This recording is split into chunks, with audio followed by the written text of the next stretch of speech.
I was worried, literally started having the sweats because all day when I was writing and researching for this episode, there was just nothing good. I mean, we were scraping the bottom of the barrel until late last night, the freaking pop culture god said, you know what? CUTEservatives deserve a blessing, and bless up, they did. Is it wrong to tweet at Armie Hammer asking him to eat your ribs? What about making a joke about burn victims? Did you know that drug dealers are trying to contact your kids on Snapchat? Britney Spears is talking to us in code, and her boyfriend gave a statement to People magazine, and you will not believe, come closer, you will not believe who is going to be on American Idol in a couple weeks. I'm AlexClark, and this is POPlitics.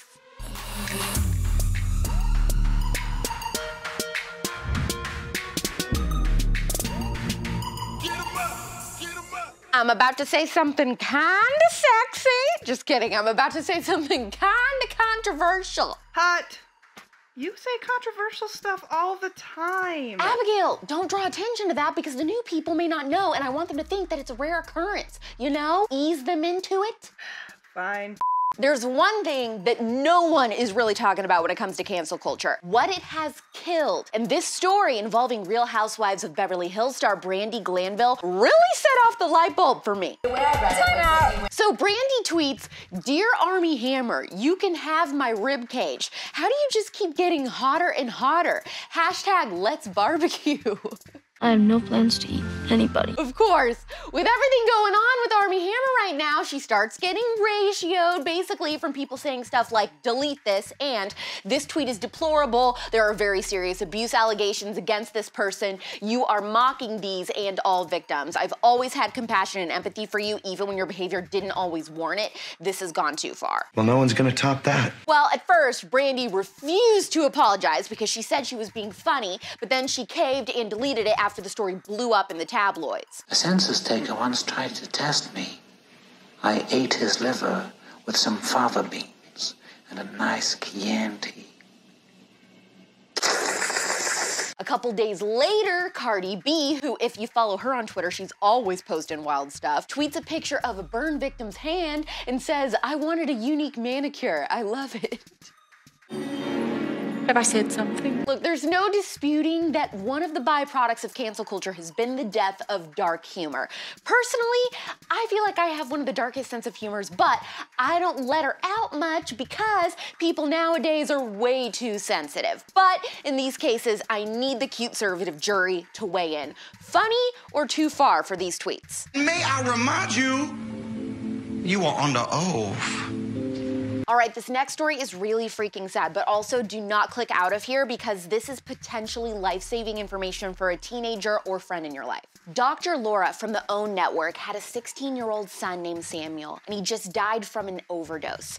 Now, this story is really unbelievable, and because of what happened, Dr. Laura wants social media to get involved. She said, "My beautiful boy is gone, 16 years old, sheltering at home. A drug dealer connected with him on Snapchat and gave him fentanyl-laced Xanax, and he overdosed in his room. They do this because it hooks people even more and is good for business, but it causes overdoses, and the kids don't know what they are taking. My heart is completely shattered, and I'm not sure how to keep breathing. I post this now only so that not one more kid dies. We watched him so closely. Straight A student, getting ready for college, experimentation gone bad. He got the drugs delivered to the house. Please watch your kids and watch Snapchat especially. That's how they get them." This is so tragic and terrifying, and Snapchat says that they're going to work with law enforcement and help on this case, which is relieving, but I just couldn't help thinking of not only all these drug dealers preying on kids, but human trafficking pimps as well. They do the same thing. And I know this story is a huge downer, but I thought it was way too important and interesting not to share. For more on this, go to tpusa.com/live for my spicy spotlight. The world is still grappling with the Framing Britney documentary, and I'm pretty sure Britney herself knows it because she's posting more cryptic stuff. Like this picture with 3 mangoes. What does it mean? I'm over here frantically Googling the secret meaning of mangoes, and this is what I get. This captivating fruit tree is mystical and fascinating. Mango is the food of the gods. The mango tree is the symbol of love, wealth, fertility, and even immortality. Immortality? Like she's a vampire who will never die? Maybe she's already dead.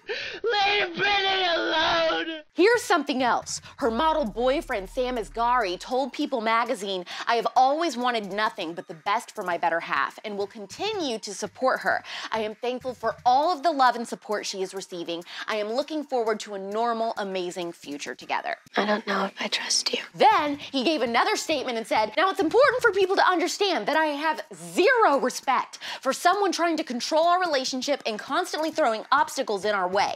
In my opinion, Jamie is a total dick. I won't be going into details because I've always respected our privacy, but at the same time, I didn't come to this country to not be able to express my opinion in freedom." And mic drop.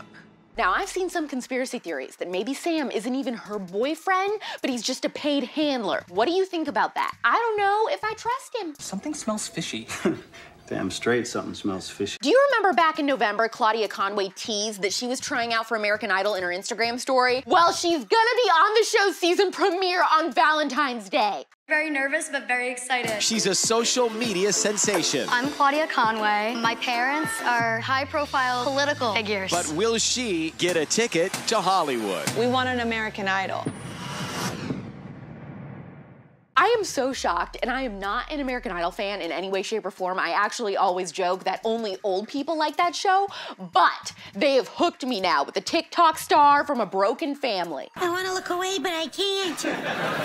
All right, weekly sports recap. All right, ladies and twerks, weebles and gerbils, it's that time of the week where I, AlexClark, try to talk about sports. Apparently the French even have a word to describe me when I talk about sports. You're what the French call les incompetents. Ooh, sounds fancy. Me like it. Anyways, I'm sure that you all think that I'm going to talk about the Super Bowl, and you would be wrong. Well, kinda. I do gotta give props to TV for winning his 7th Super Bowl. I'll also say that I'm not convinced that Patrick Mahomes wasn't concussed or drunk or something out there on the field. I'm feeling a little... Now that we have the Super Bowl behind us, let's get down to Benihana. Did I do it? I found out about 3 sports that I had no idea even existed. I had no idea. Yeah, anyone participating in this first one should just be arrested. If you know, you know. Because I don't like cheese. It's called cheese rolling, and it looks a little sketch. Just watch.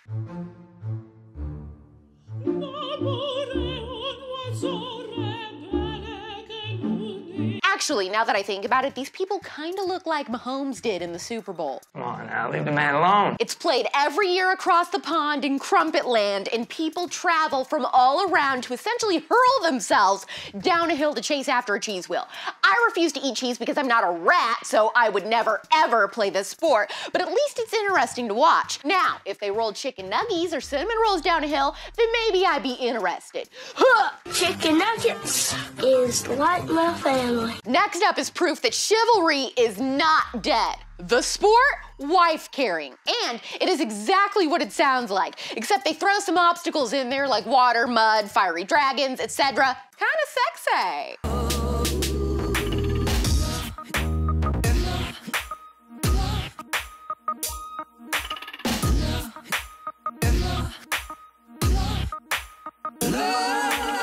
The best part is, it is a fully sanctioned sport with their own rules, and they even have a website. Would you let your significant other carry you through this mess? Get on my back. Hell no! I'll carry you, come on. I would rather die. Get on my back. Nope, I'm gonna die. Let me go! The last sport actually comes with a special guest, only because they would not stop DMing me, asking me to come on the show. I bring you corgi racing. Ready, go! Here come the fluffy baby corgis, and we have dog savaging taking place all over the place. Murray is looking good, and so is Teddy, and I think Teddy won. Teddy and Logan Handsome Pants, who wants to run back for more. Libby! Come here, Libby!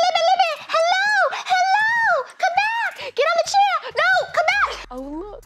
Here's our guest, Liberty the Corgi Potato, baby. Yes, Teddy, go, King, go. At least you listen to direction. There's something I don't trust about a butt that big and legs that short. Looks like potatoes spilling out of a bin. Producer Abigail, can you run that back in slow-mo?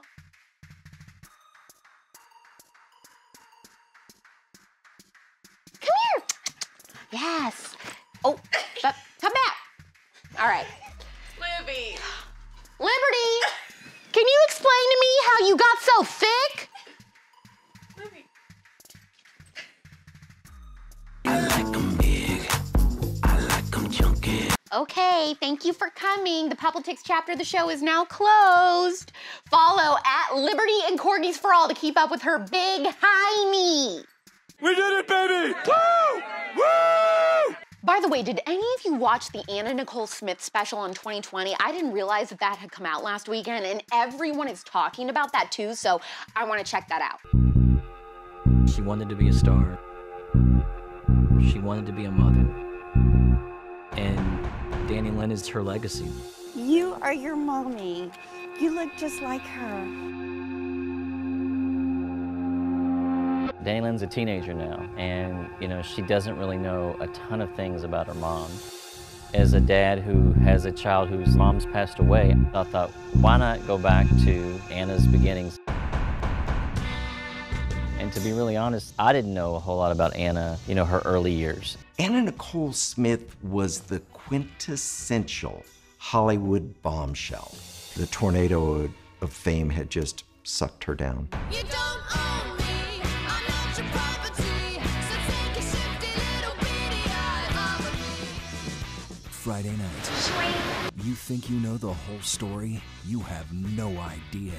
I was truly stunned. The question of why no one called 911 sooner is never fully answered. What did they find when they went in search for Anna? Her possessions, her secrets, and... When the autopsy is released, it is shocking. Anna Nicole Smith, the 2020 event special. Friday at 9/8 Central on ABC.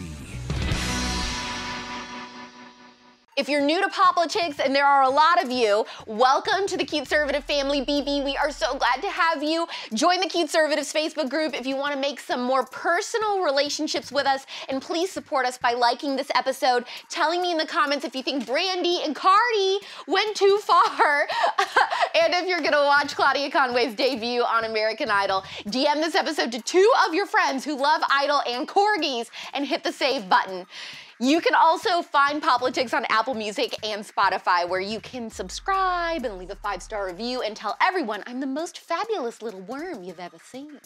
We're back tomorrow at 4 p.m. Eastern, 1 p.m. Pacific. It's pop culture without the propaganda every single day, or should I say pup culture. I'm AlexClark, and this is POPlitics. Click below to watch yesterday's episode. Please subscribe, thumbs up, share this video, and ring the bell for notifications so you never miss the Conservative. And make sure you're following this show at POPlitics on Instagram for even more CUTEservative content.